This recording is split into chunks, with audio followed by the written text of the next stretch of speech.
Guys, you know the drill. As soon as I get here, start tapping the screen. Send the likes up so the live can reach on other people's For You pages. And also share the live with a friend or 10. Let them know that it's news time, yeah?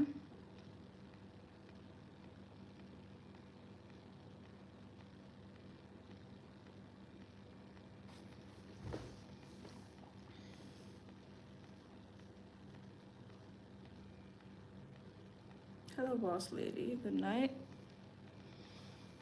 Singer, thank you.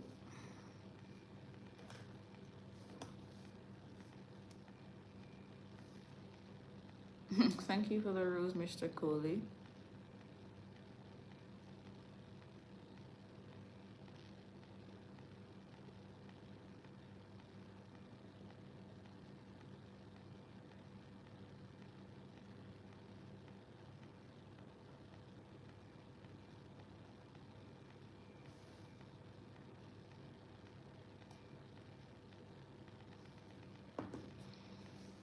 Thank you.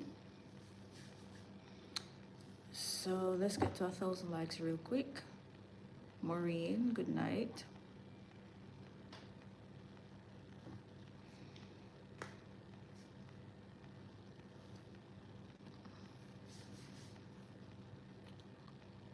So I'm just waiting on some more people to hop on, then I will start the news.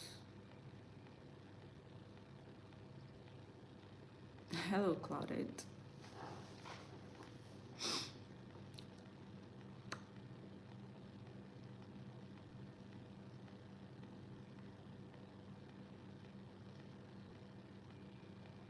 Hello, Boat Carmen. Hello. Thank you for tuning in. Hi, Sabrina. I see you. Jernet, hello. Hello to my viewer here on YouTube. Thank you for joining. I'm live here on YouTube and also on TikTok. So I will glance from screen to screen. Hello, Charm. Askari, hello. Hello, Fel. 9 Days Talk, hello.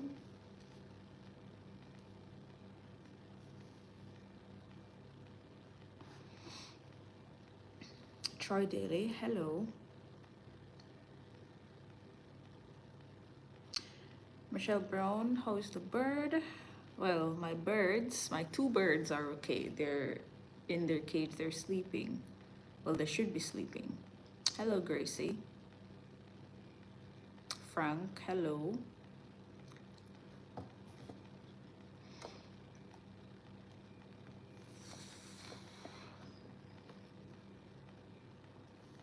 I am so tired. Like, my body has been crashing all day. I had to take a nap while I was at work. I took an hour nap while I was at work. We have a blow up bed, so I just had to, you know, put it on the floor in our conference room and just take a nap for an hour. Driving home, my eyes are so heavy. As soon as I got home, I took another nap and I woke up to come live. And as soon as I'm off this live, I'm going back to bed. I am tired. Michelle, yes, I have another one. I got a female. Hello, Ricky White. User, good night. Alyssa, good evening. And to those just joining on YouTube, hello, how are you guys? Ricky White, my daddy is okay.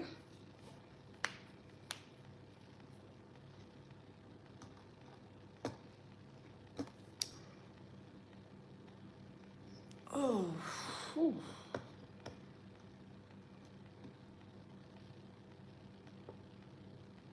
Hello, rich man. Hello.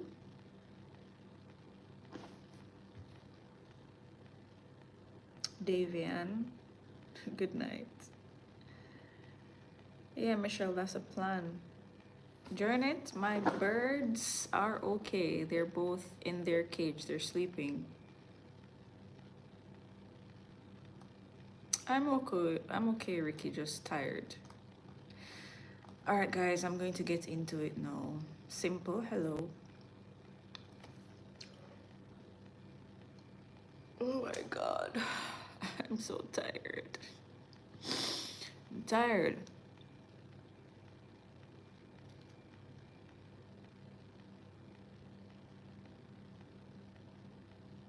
Sumalatha. Okay. I'm sorry to hear that.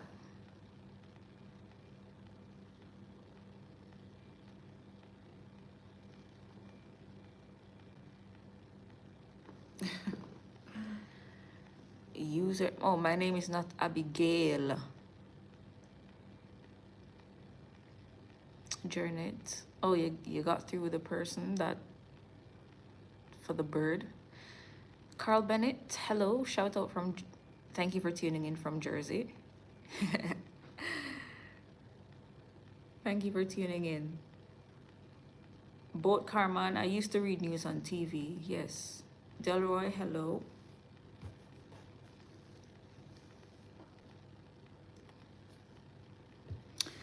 All right. Here we go. Dr. Sela Brown Burke, Associate Dean of the Faculty of Law at the University of the West Indies, Mona, is calling on the Constitution Reform Committee to include Jamaican patois as an official language of communication. This as the country seeks to sever ties with the British monarchy in its quest to become a republic. Amid ongoing talks about repatriations from Great Britain, Brown Burke, who holds a Doctor of Philosophy, PhD, in linguistics and Master of Laws in commercial and corporate law, charged that Jamaicans owe it to themselves to self-repair and become agents of linguistic reform by embracing Jamaican Creole, the language of majority of Jamaicans. I agree. I agree with that.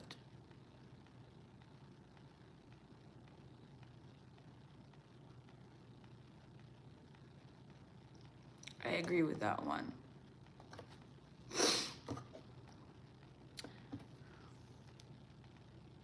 Decline.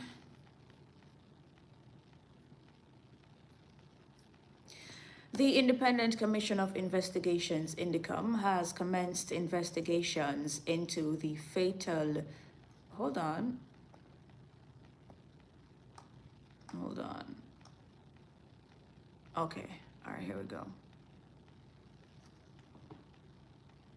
Gil Herm.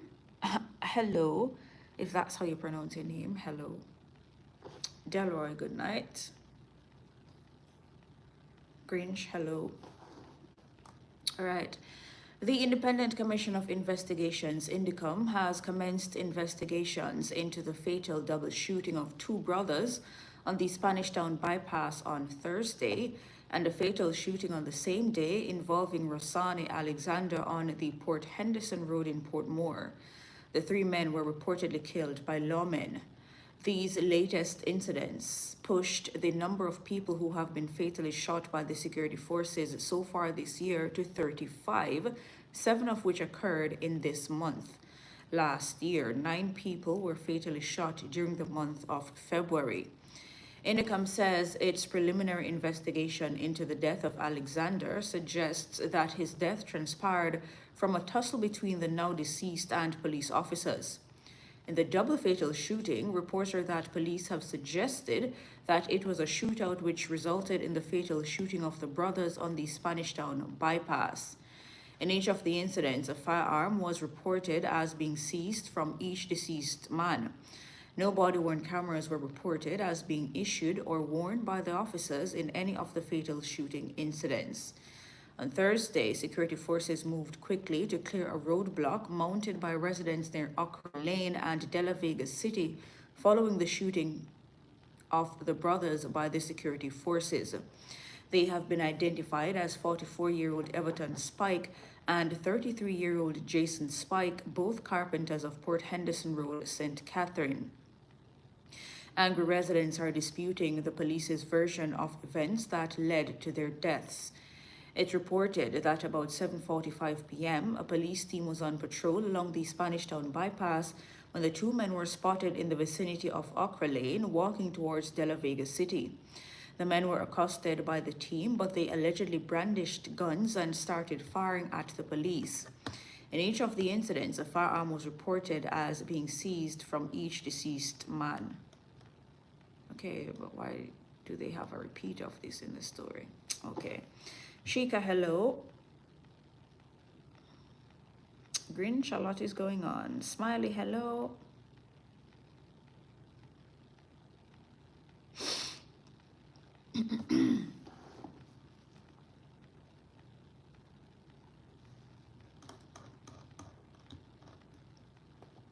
And we are going down the line. CB, hello. Minister of Labour and Social Security Pernell Charles Jr. has lauded senior citizens enrolling in the Get Connected digital literacy course as inspirations for other individuals in their age group. He was speaking on Thursday during a visit to the National Council for Senior Citizens in Kingston, where the course is taught twice weekly to 40 people who are over 50 years old. The course, which is slated to run between 6 and 12 weeks, is being facilitated by Heart NSTA Trust and taught by instructors from the Stony Hill campus. It is a continuation of the program, which saw 37 senior citizens in Montego Bay, St. James, being certified as digitally literate in September 2024. Using his experience with his father, Minister Charles emphasized the importance of improving senior citizens' knowledge of the digital realm, pointing out that it will aid in maintaining the nation's productivity.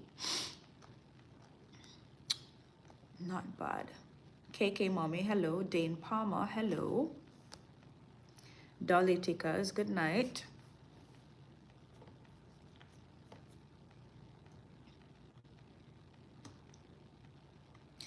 The Jamaica Urban Transit Company, JUTC, has introduced 2 new routes which will operate between Chapelton and Maypen in Clarendon and Castleton Gardens in St. Mary to Halfway Tree, St. Andrew. Route 504, which will operate between Chapelton and Maypen, started on February 5, while Route 52B, which connects Castleton Gardens to Halfway Tree, commenced on February 3.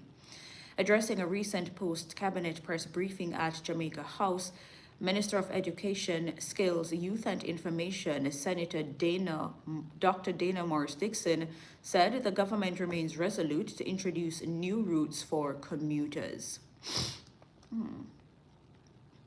Marvis, thank you.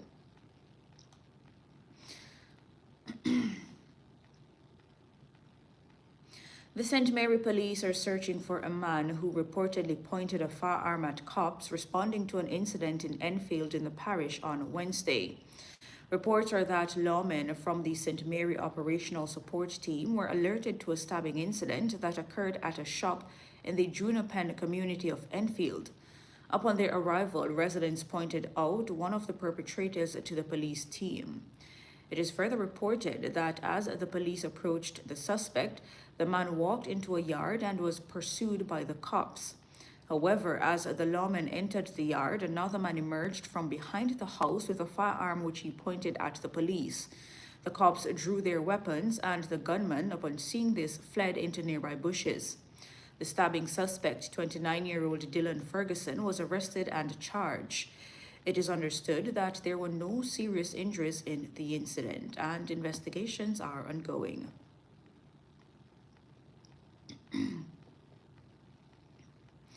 A man and a woman succumbed to injuries they sustained in a motor vehicle crash along the Rose Hall Main Road in St. James in the early hours of Friday morning. That's this morning. The deceased, who have not yet been identified, were traveling in a Honda step-wagon motor vehicle after midnight from Montego Bay towards Falmouth when the collision occurred with a Toyota Probox motorcar. The reports are that about 12:05 a.m., the Probox, which was traveling in the opposite direction, jumped the median and crashed into the step wagon, fatally injuring the driver and the passenger who was seated directly behind him. The step wagon, which apparently was being operated as a taxi, had 10 occupants aboard. Several of the other occupants had to be rushed to hospital for treatment. The Probox had 4 occupants, but only one was taken to hospital for treatment. These road fatalities in the parish follow that of a police constable, Alfreda Newman, who was killed in the motor vehicle collision on Wednesday, February 5. It was reported that about 8:25 a.m., Newman was driving his personal motorcycle along the Unity Hall Main Road in St. James when it collided with a motor car.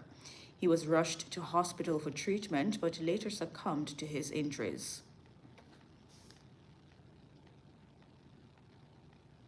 Intellect Shipping JA. Hello.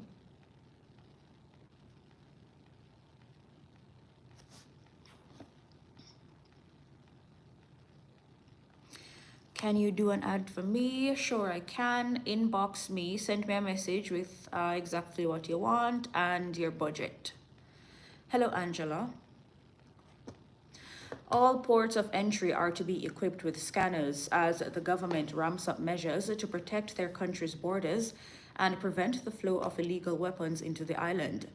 Prime Minister Andrew Holness says that the Jamaica Customs Agency, JCA, has been given a directive to ensure the full rollout of the cargo imaging technology at all formal ports through public-private partnerships. He informed that the government will also be investing in another maritime patrol aircraft as well as more offshore patrol vessels. Not bad. Excel designs, okay, no problem. And this is a story that has been making rounds since yesterday. It is very sad, it's very heartbreaking, and yeah, it's also upsetting, you know. A 14-year-old girl who was sexually assaulted and beaten with a hammer multiple times by an intruder at her home at a Palm Grove apartment complex on Spanish Town Road in St. Andrew on Thursday has died. The teen is Price Johnson. She was a grade 9 student at Haile Selassie High School. Reports are that Johnson was at home when a man believed to be mentally challenged forced his way into the apartment and committed the crime. The incident happened sometime after 1 in the afternoon. The perpetrator reportedly escaped on foot after attacking and injuring a resident who tried to accost him. Listen.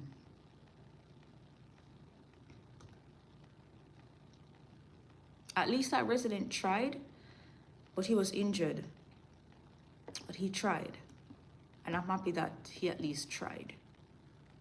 So not only did you sexually assault the child, you beat her with a hammer.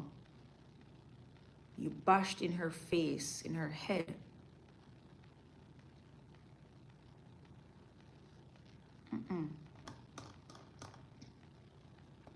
I really hope whoever did this is brought to justice. Sean Greenwood, prayer alone not gonna work. I'm telling you.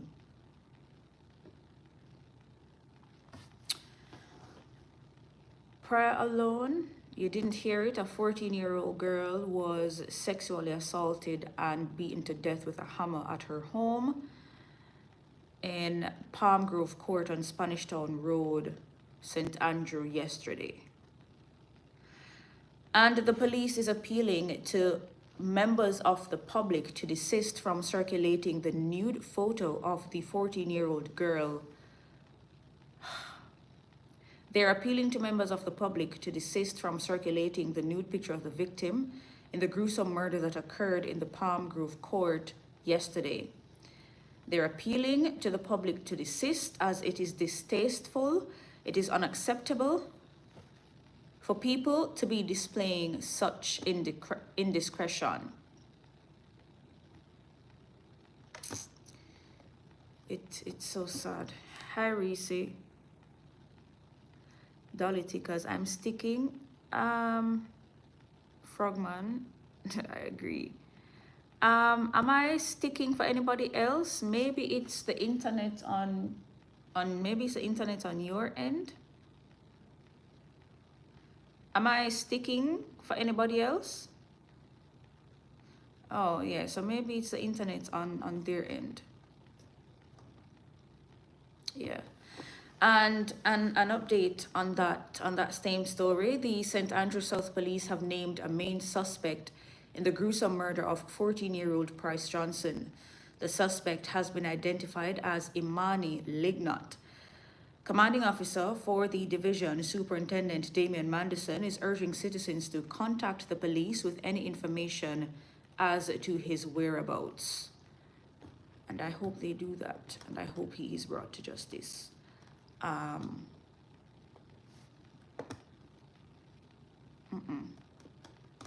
can't even fully share my thoughts on this.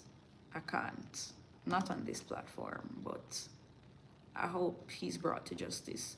That child, that innocent child, did not deserve that.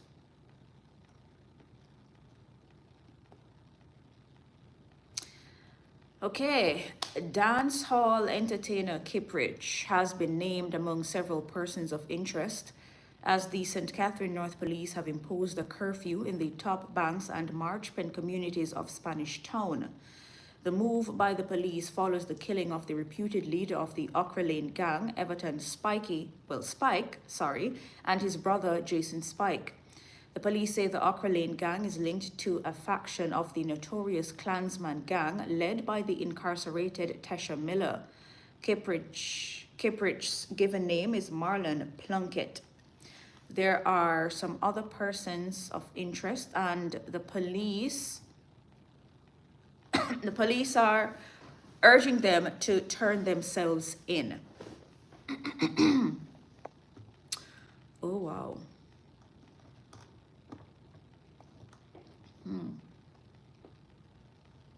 January has recorded the lowest monthly murder count in over a decade.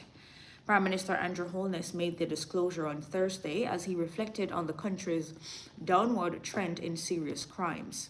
73 homicides were recorded between January 1 and February 1, but that's 11 fewer than the 84 recorded in last year's review period. Shooting incidents have also declined from 87 to 78 when compared to the corresponding period of 2024. Incidents of rape have also seen a sharp decline. Only 10 were reported up to February 1. This is compared to the 53 recorded during the same time last year. The Prime Minister lauded the work being done by the security forces to properly execute crime-fighting strategies. He also credited his administration's efforts in improving national security measures to curb crime. I'm tired, and my nasal cavity, I pull up, man, I tell you. My sinuses are a mess right now, bro.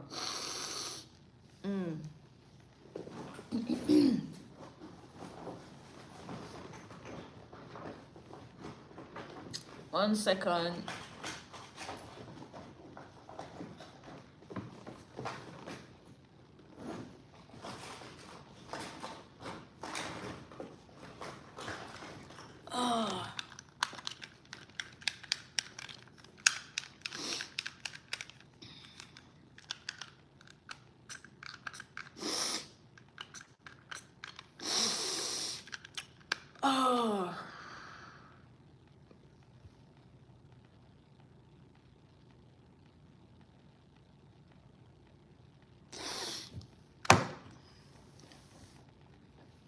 Try to do a steam.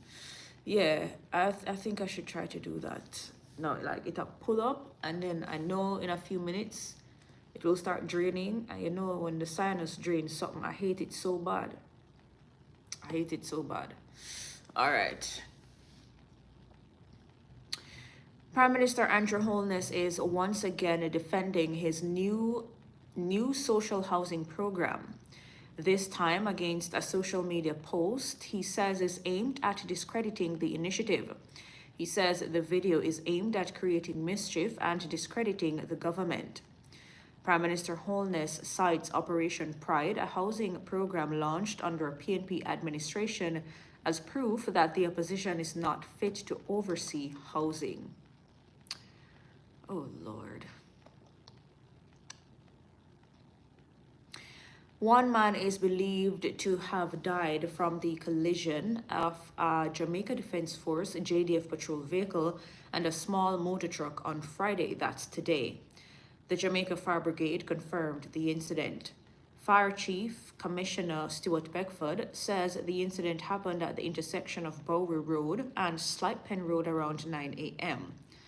The patrol vehicle was reportedly braking the one-way on Bowery Road at the time of the crash. It collided with a white Toyota Dyna with 3 male passengers. Commissioner Beckford says at the time of his team's arrival, 2 of the passengers had already been removed from the truck.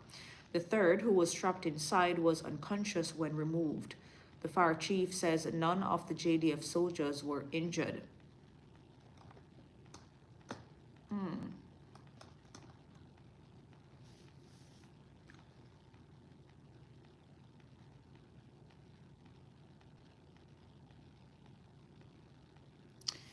Take Benadryl for sinus.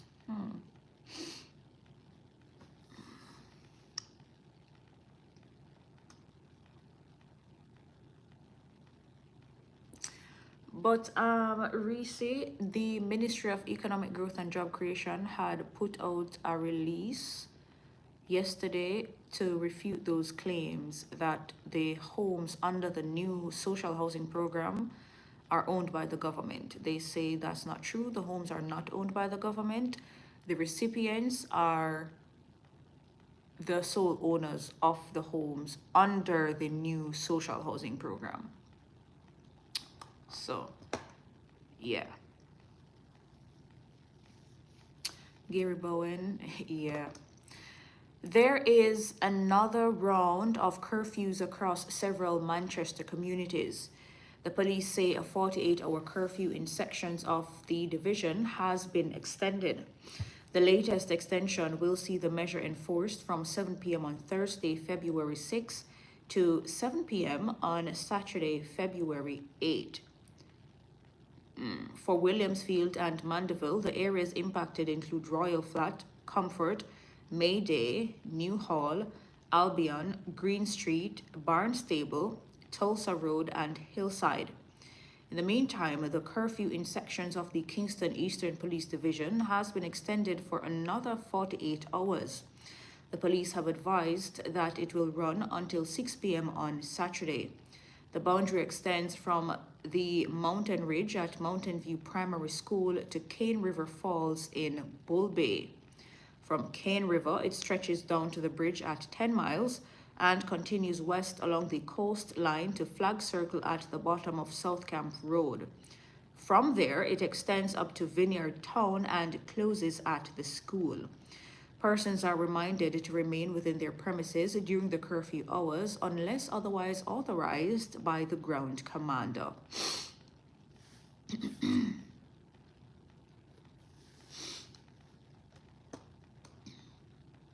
Okay, I read this already. All right. Justice Minister Delroy Chuck says there has been an 80% success rate of Jamaicans using the ministry's Restorative Justice program. Restorative Justice is one of the flagship programs within the ministry's Social Justice Division. It is intended to resolve conflicts by having all parties involved come together to reach an agreement. The objectives are to repair the harm caused by the offense, reintegrate the offender into the community, and achieve a sense of healing for the victim and community. Minister Chuck says there's a need for restorative justice facilitators to engage more in communities where the services are needed. In the meantime, Minister Chuck says a white paper will soon be tabled in Parliament as the ministry moves to have a Restorative Justice Act. There are 22 restorative justice centers across the island.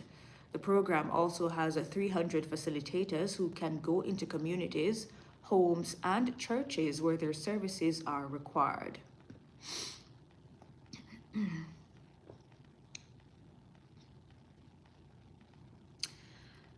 And Avelo, I'm not sure how they pronounce this, but Avelo Airlines has expanded its services to Jamaica with new non-stop flights from Raleigh-Durham in North Carolina. The non-stop flights in North Carolina to Sangsa International Airport in Montego Bay will be starting on Wednesday, February 12, 2025, and this service will be operational twice weekly on Wednesdays and Saturdays. Not bad. Not bad at all.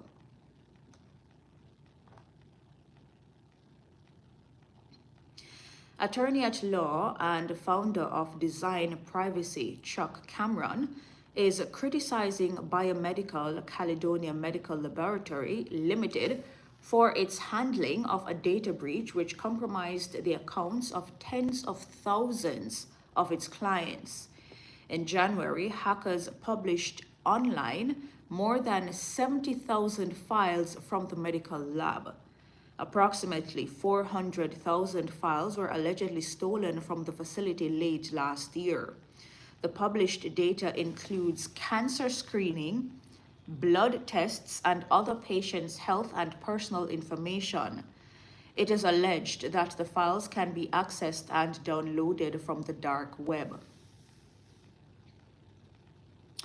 The management of Biomedical confirmed in a statement that it has been investigating a hack in its system since November last year, but it did not confirm how many files were impacted. Cameron says thousands of Jamaicans will now have to deal with the emotional fallout of the breach of their personal information. Biomedical Caledonia Medical Laboratory says it has selected a few services provider, implemented enhanced security measures, and upgraded its IT infrastructure. The lab has also deployed a security information and event management system and installed an intrusion detection system. In addition to this, they have revised protocols for vendor relationships and bolstered internal security policies. And Chuck Cameron says even though Celia Barkley has wide-ranging powers as information commissioner, she is unable to use them. Can you imagine your personal business, the results of your blood test and your cancer screening and them something there, they're all over the World Wide Web? That's crazy. That is crazy. All right. Health and Wellness Minister Dr. Christopher Tufton has described as extreme and hyperbolic comments by the opposition People's National Party PNP about the Anotabe Hospital in St. Mary. Dr. Tufton has pushed back against the criticism, saying the government's overhaul of services at the hospital is clearly visible. Earlier this week, Dr. Tufton's opposition counterpart, Dr. Alfred Dawes, led a team of PNP political representatives from the parish on a visit to the Anotabe Hospital. They described the facility as being plagued by overcrowded wards, outdated and frequently malfunctioning equipment, an operating theatre that is often out of service, and a number of ailments.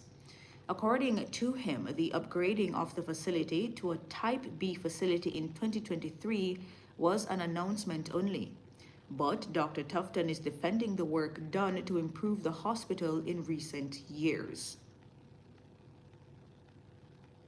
I tell you, this year's election year, and it is sometimes called silly season. During election season, the parties will go at it with each other. They'll be petty. They'll nitpick every single thing to score political points. Oh Lord, election need to come undone, honestly.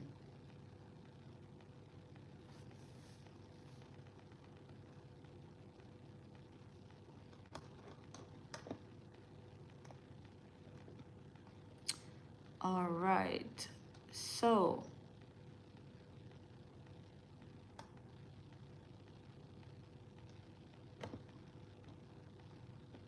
we're going down the line.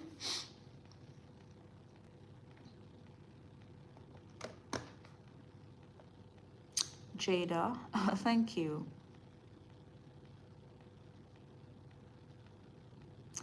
User, yes, it's real locks. My hair is very much real.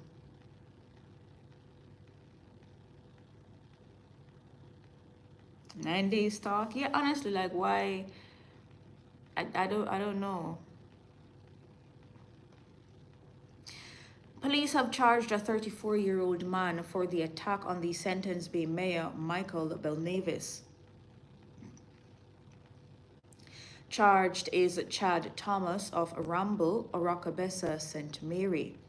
He has been slapped with charges of housebreaking, wounding with intent, and malicious destruction of property. Mayor Belnavis was admitted to the Sentence Bay Hospital a day after the January 20 attack, hours after he had been treated and discharged. In addition to wounds to his head, Mr. Belnavis had received chop wounds to his hand and arm. The oh my God, I'm tired till me chat foolishness. Hello, Georgia. The Orocabessa police report that about 11 p.m. on the day in question, the mayor visited a premises of his which is currently under construction. On arrival, he observed the television light on and decided to investigate. The mayor reportedly saw Thomas, whom he had seen before but did not know by name, sitting on a couch. Belnavis reportedly ordered him to leave the premises, but Thomas attacked him with a machete, inflicting several wounds to his head and hands. During the attack, Belnavis shot Thomas and called the police. Both men were taken to hospital for treatment. The police say Thomas was charged after an identification parade on Monday, February 4. His court date is being finalized.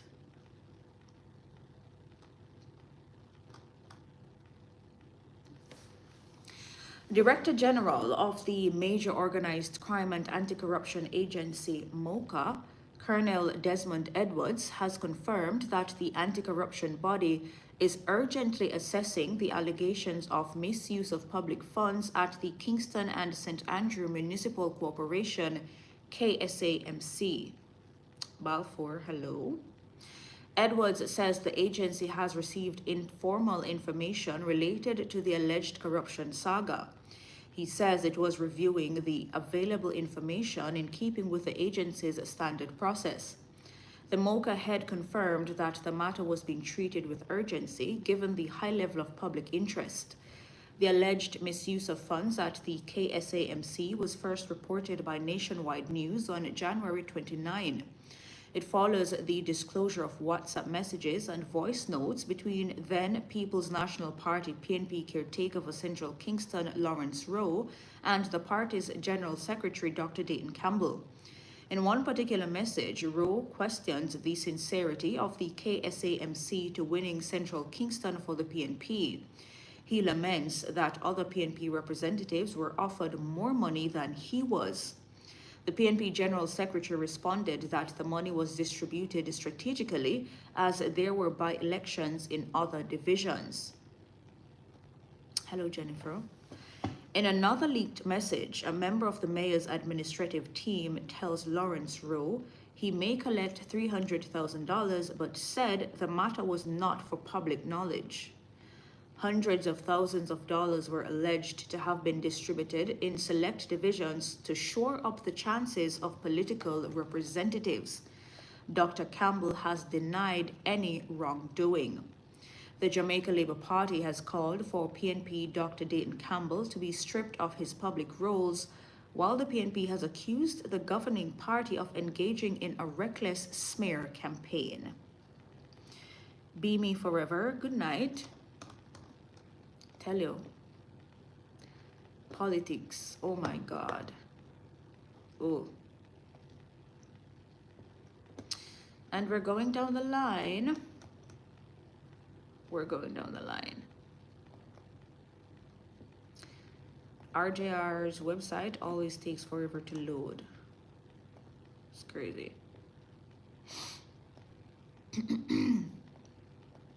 All right, let's go over to Gleaner then. Yeah. St. Catherine resident Lincoln Gordon, who pleaded guilty to stealing 4 goats, was today sentenced to 16 months and 18 days imprisonment in the parish court. Gordon, who faced the larceny charges, was sentenced by parish court judge Janelle Nelson Gale.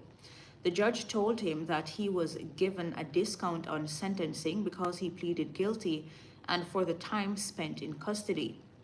The facts are that on November 26, 2024, Gordon and another man, who is still at large, stole 4 goats in Barry District and placed the animals in the boot of a Toyota Probox motorcar. The police were alerted by the owner and the car was intercepted. It sped away and crashed. Gordon and his accomplice then boarded a taxi which was stopped by the police near...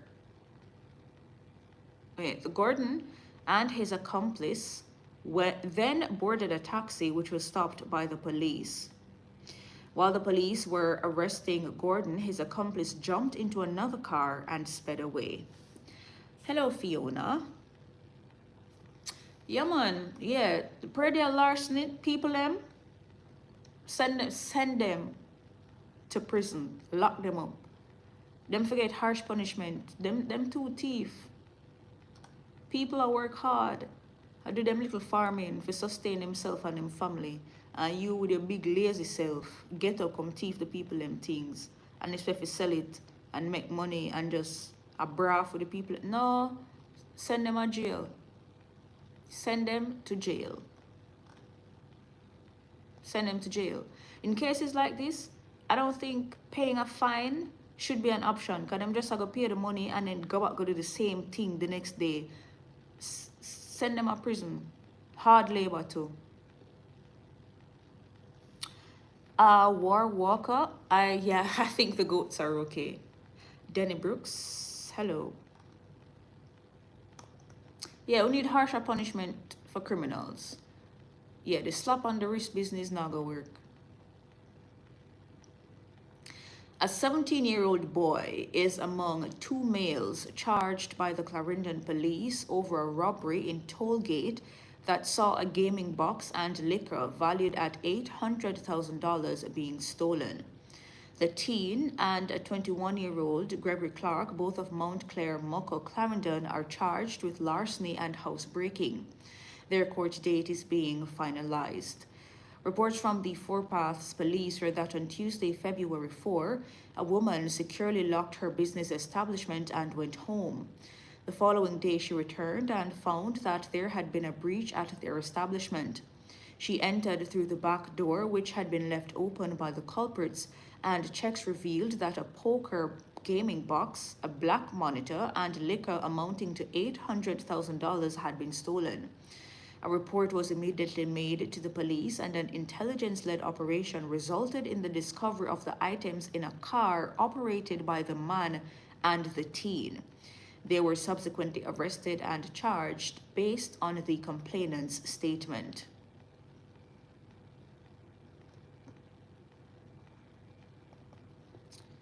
Oh boy.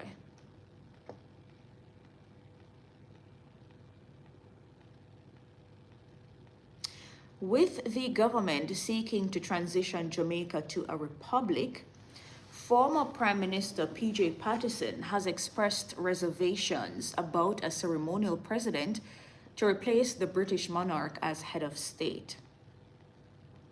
Mr. Patterson says Jamaicans should reject a ceremonial head of state, which he describes as a surrogate or puppet of the Prime Minister. Calling the proposal for a ceremony of... Brother, I'm tired, you know, man. I'm sure. Calling the proposal for a ceremonial president abhorrent, the former Prime Minister says he would be the first to protest in the streets if the constitutional bill becomes law with such a provision.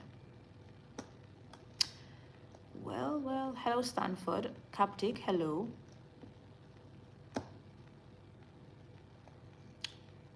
Tiredness is a hell of a thing. Bro, my body is crashing. My body has been crashing all day. Had to take an hour nap at work in our conference room on the floor on a air mattress. I couldn't fight it.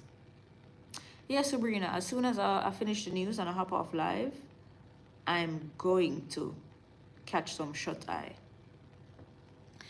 Police have dismissed claims that a body found in a gully at the intersection of Marcus Garvey Drive and Industrial Terrace in Kingston has been confirmed to be that of Kevin Walker, an Almontown resident who has been missing since last Saturday.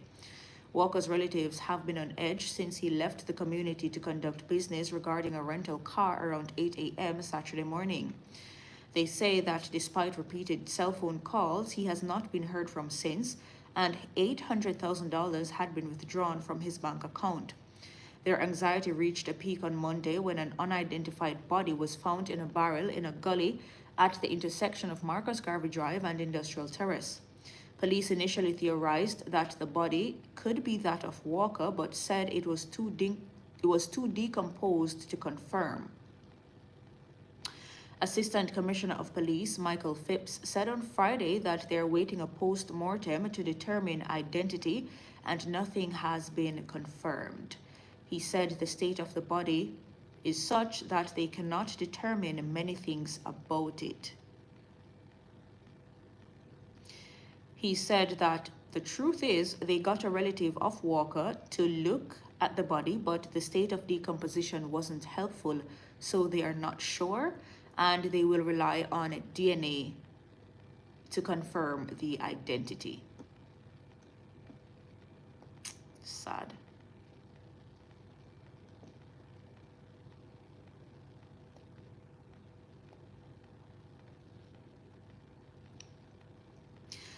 The man who was allegedly found in the company of reputed gangster Glendon Bull Amos, who was wanted for murder, was remanded when he appeared in the St. Catherine Parish Court today. 40-year-old laborer Dean Dawson of Linstead in the parish is charged with harboring a fugitive and aiding and abetting. Dawson was ordered to return to court on Friday, February 14. Attorney at law Teddyson May Jackson told the court that he needs further instructions from his client before he will be in a position to make a bail application. Allegations outlined in court state that on the 29th of January, the police acted on information that a motorcar was transporting Amos. The vehicle was observed on the Linstead bypass in St. Catherine. It sped away onto the north-south highway and was pursued and intercepted in Monague, St. Anne. When the vehicle was stopped and the police inquired of Dawson if he knew that Amos was a wanted man, he reportedly stated that he had heard about it. They say Dawson said, "I dat me hear, same wanted, but me no know." Both men were arrested by the police. Guys, it's illegal to harbor a fugitive. Any wanted person, it is illegal to harbor them. Just saying. So, if you're seen transporting them, seen hang out with them or have them at your yard, or hide them on them, something that's illegal, you can get in trouble with the law for that. A Squad, good night. Rose, good night. Aliu, hello. Roy, hello, good night.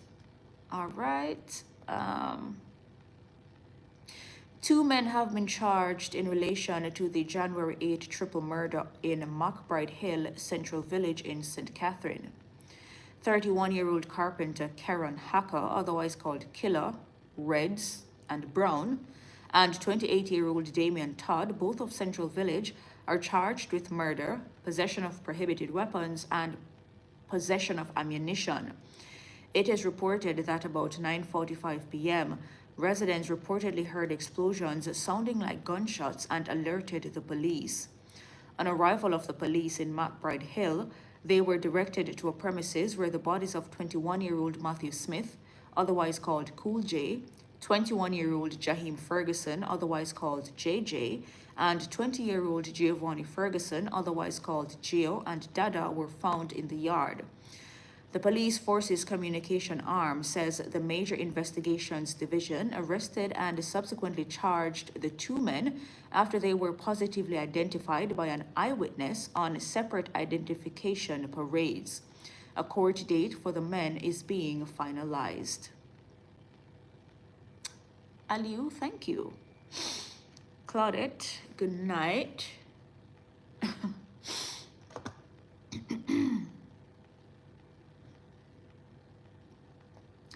There are renewed concerns about Jamaican students bringing toy guns, some resembling real firearms, into schools, prompting heightened vigilance from the police who are actively seizing them. Reports indicate that these toy guns are being sold by some vendors, and there are concerns that students, even as young as the primary school level, are also bringing them from home. On Wednesday, the police seized 4 toy guns at a St. Andrew-based school where at least 12 students were cautioned. Superintendent Damian Mandison, head of the St. Andrew South Police, confirmed the seizure to the Gleaner. He noted that the police are working with schools and other stakeholders to limit the distribution of the toys. To address the issue, the police have organized sessions with the schools, including the school at which Wednesday's find was made, to involve parents in the conversation.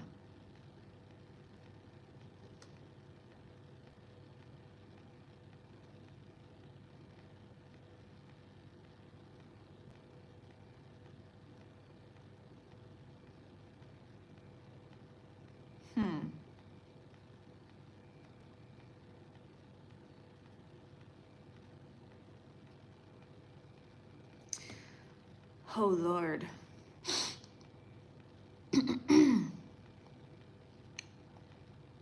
All right, and one more story. Jamaica and Manchester City star Khadija Bunny Shaw withdrew from the squad that faced Arsenal in the League Cup semi-finals on Thursday after receiving online abuse. Shaw was the subject of racist and misogynistic abuse after Manchester City's fixture on Sunday when they were beaten 4-3 by the Gunners in the Women's Super League. Shaw, who only returned from an injury setback last month, came off the bench with 65 minutes on the clock in that game. Shaw did not take part in Thursday's League Cup semi-finals tie for her mental well-being, while City have promised to fully support the striker over the disgusting treatment she received in the aftermath of the 4-3 loss to the Gunners. Why people stay so, brother? Reese, I don't know. Aliu, yes, I live in Jamaica. This is sad. Like, come on, man.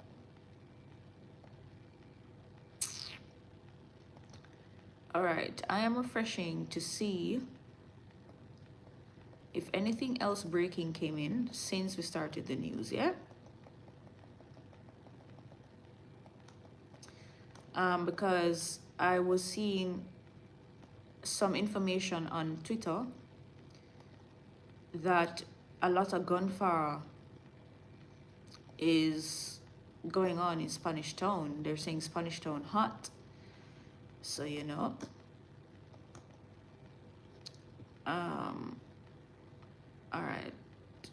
Let me refresh to see.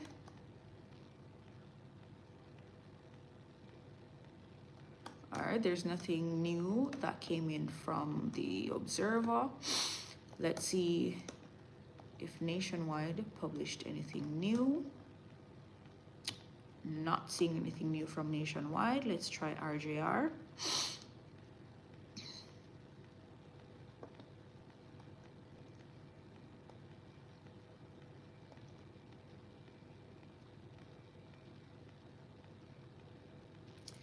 All right, I'm not seeing anything breaking from RJR. Let's try the Gleaner, if anything breaking came in. No, I'm not seeing anything breaking.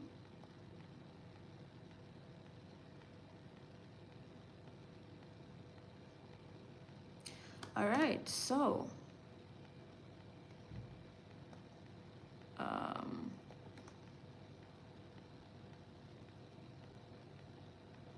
right, I think that is it for the news.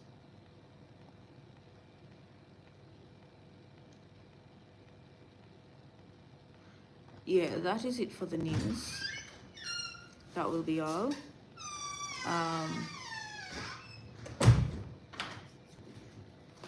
As I say, I'm exhausted. My body is crashing, tired like dog. Tired, bad. So I won't stay long with you guys. So if there's anything, if there's anything that comes up in the news tomorrow that's worth sharing tomorrow, I'll come live tomorrow to bring you those news stories. Same with Sunday. If there's anything that's worth sharing on Sunday, I'll come live on Sunday. If not, then it is Monday as usual. Monday between 7:30 and 8, I'll come live with the news, yeah? So thank you guys for tuning in, and I will catch you over the weekend or on Monday. Stay safe and stay prayed up, yeah? I'll catch you guys later.